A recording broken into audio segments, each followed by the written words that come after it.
بسم اللہ الرحمن الرحیم۔ شروع کرتی ہوں اللہ کے نام سے جو بڑا مہربان اور نہایت رحم کرنے والا ہے۔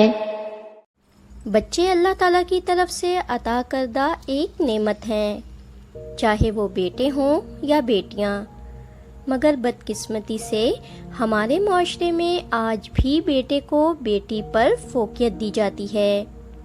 یہ سوچ نہ صرف انسانی جذبات کو مجروح کرتی ہے بلکہ معاشرتی ناانصافی، رشتوں میں دراڑ اور بیٹی کی خود اعتمادی کو مجروح کرنے کا سبب بنتی ہے۔ اس مضمون میں ہم اس رویے کے مختلف پہلوؤں پر روشنی ڈالیں گے: سماجی، اخلاقی، نفسیاتی اور اسلامی نقطۂ نظر۔ اسلام ایک ایسا دین ہے جس نے بیٹی کی پیدائش کو باعث رحمت قرار دیا۔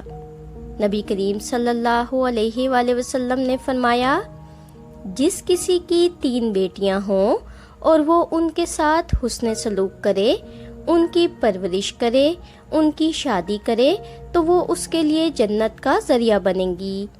ترمذی۔ مزید فرمایا، جس نے 2 بیٹیوں کی پرورش کی اور ان کے ساتھ بھلائی کی، وہ میرے ساتھ جنت میں یوں ہوگا۔ اور آپ صلی اللہ علیہ وآلہ وسلم نے اپنی 2 انگلیاں ملا کر دکھائیں۔ مسلم۔ یعنی اسلام میں بیٹی کی اہمیت اور عزت بیٹے سے کسی طور کم نہیں، بلکہ ان کی پرورش کو جنت کے حصول کا ذریعہ قرار دیا گیا ہے۔ سماجی نقطۂ نظر۔ ہمارے معاشرے میں بیٹے کو خاندان کا وارث، کمانے والا اور نام روشن کرنے والا تصور کیا جاتا ہے، جبکہ بیٹی کو بوجھ، ذمہ داری اور پرایا دھن سمجھا جاتا ہے۔ یہی سوچ بیٹیوں کو تعلیم، محبت، اعتماد اور مواقع سے محروم رکھتی ہے۔ نتائج: بیٹی احساس کمتری کا شکار ہو جاتی ہے۔ بیٹا خود کو سپر ہیومن سمجھنے لگتا ہے اور بہن کو کمتر جانتا ہے۔ خاندان میں نااتفاقی اور نفرت جنم لیتی ہے۔ ماں باپ کا اعتبار مجروح ہوتا ہے۔ اخلاقی اور نفسیاتی اثرات۔ بیٹی پر اثر۔ اگر کسی بچی کو بار بار یہ باور کرایا جائے کہ وہ بیٹے سے کمتر ہے تو وہ اپنی صلاحیتوں پر یقین کھو بیٹھتی ہے۔ اس میں احساس کمتری، خوف، چپ سادھ لینے کی عادت یا پھر بغاوت پنپتی ہے۔ بیٹے پر اثر۔ جب بیٹے کو بچپن سے یہ سکھایا جائے کہ وہ بہن سے افضل ہے تو اس میں غرور، خودسری اور عورتوں کو کمتر سمجھنے کا مزاج پیدا ہوتا ہے، جو آگے چل کر شوہر، بھائی یا باپ کے طور پر ظلم کا سبب بنتا ہے۔ گھریلو زندگی پر اثر۔ ایسے گھرانوں میں محبت کی جگہ مقابلہ ہوتا ہے، والدین کی توجہ یک طرفہ ہو جاتی ہے، بیٹی جذباتی طور پر تنہا رہ جاتی ہے، خاندان میں نفاق جنم لیتا ہے۔ تعلیم اور تربیت میں ناانصافی۔ بیٹے کو اعلیٰ تعلیم کے لیے بیرون ملک بھیجا جاتا ہے اور بیٹی کو صرف گھر سنبھالنے کے لیے تیار کیا جاتا ہے۔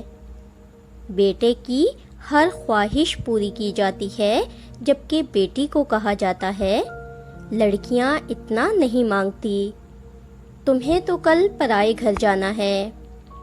یہ تربیت ایک طرف بیٹی کے خوابوں کو کچل دیتی ہے اور دوسری طرف بیٹے کو بے لگام کر دیتی ہے۔ اسلامی تربیت کا صحیح ماڈل۔ حضرت فاطمہ رضی اللہ تعالیٰ عنہ کو نبی کریم صلی اللہ علیہ وآلہ وسلم کی سب سے چہیتی بیٹی کہا جاتا ہے۔ نبی کریم صلی اللہ علیہ وآلہ وسلم ان کے لیے کھڑے ہو جاتے تھے، ان سے مشورہ کرتے، ان کی محبت کو ظاہر کرتے۔ یہ عمل ہمیں سکھاتا ہے کہ بیٹی بھی اتنی ہی قیمتی ہے جتنا بیٹا۔ اصلاحی پیغام۔ اولاد اللہ کی امانت ہے، ہمیں ان میں فرق کر کے اللہ کی نعمت کی ناقدری نہیں کرنی چاہیے۔ بیٹیاں بوجھ نہیں، برکت ہیں۔ ان کی تعلیم، تربیت اور خوابوں کو اہمیت دیں۔ بیٹے کو برتری نہیں برابری سکھائیں تاکہ وہ ایک ذمہ دار انسان اور بھائی بنے۔ ماں باپ کو انصاف پر مبنی تربیت دینی چاہیے تاکہ دونوں اولاد خود کو ایک جیسا قیمتی سمجھیں۔ بیٹے کو بیٹی پر فوقیت دینا صرف ایک فکری غلطی نہیں بلکہ یہ نسلوں کو بگاڑنے والا رویہ ہے۔ اسلام، عقل، اخلاق، محبت اور فطرت کا تقاضا یہی ہے کہ ماں باپ اپنی اولاد میں عدل و انصاف کریں۔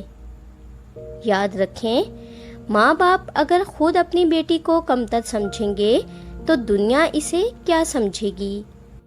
بیٹیاں بھی آپ کے گھر کی روشنی ہیں، انہیں بجھنے سے بچائیے، ان میں یقین، محبت اور وقار کا چراغ جلائیے۔ اگر آپ کو ہماری ویڈیوز اچھی لگتی ہیں اور آپ نے ابھی تک ہمارا چینل سبسکرائب نہیں کیا تو برائے مہربانی چینل کو سبسکرائب کر دیں اور ویڈیو کو لائک کر دیں۔ شکریہ۔